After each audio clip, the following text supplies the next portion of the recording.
pollster. He knocked on Mrs. Smith's door just the other day, and she answered the door, and he said, "Hi, Mrs. Smith, I have a question for you. Here it comes. What should we do with people who rely on government handouts but are too lazy to work?"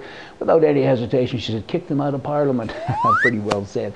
Terrorists. You know, everywhere you look today, there's somebody talking about terrorists. And the liberals, they preach the gospel of accommodation, negotiation, and disarmament, but they will never, ever understand. It's a brain thing. We all know that. Let me tell you what the Prime Minister of Australia recently said. It's so well said. These people, of course he's referring to terrorists, do not hate us for what we do. They hate us for who we are and how we live. That's what makes us a target, the fact that we are different from their view of what an ideal society should look like, the fact that we are free, we are tolerant, we are welcoming, we are accepting, and that is worth fighting for.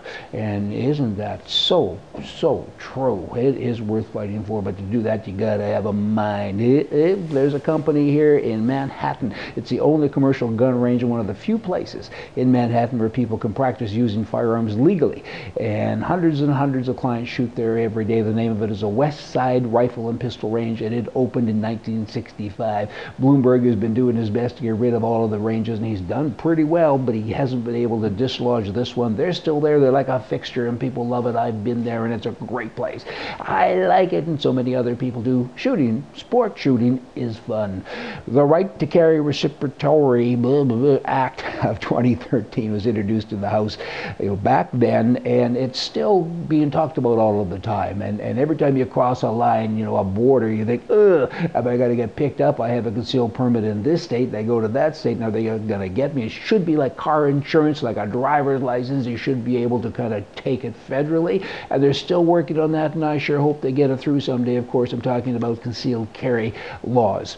Okay, picture this. You have never been arrested for anything in your whole life. You're a model citizen. You don't even have a speeding ticket or an accident on your record. You've never had to call the police and never been to court, and all of that. So then you go to the doctor one day, and you take your child to the doctor just for a checkup, and the doctor, I'm talking in the US of A now, the doctor checks the child and then looks at you and says, "Do you have any guns?" And you say, "Pardon me, that's pretty intrusive. Why would you ask me that?" "Because they have the right to ask you that, and that's the law," and blah, blah, blah. Recently, that was challenged in court, and it was ruled the doctors, in fact, do not have the right to ask you if you have a gun in your home.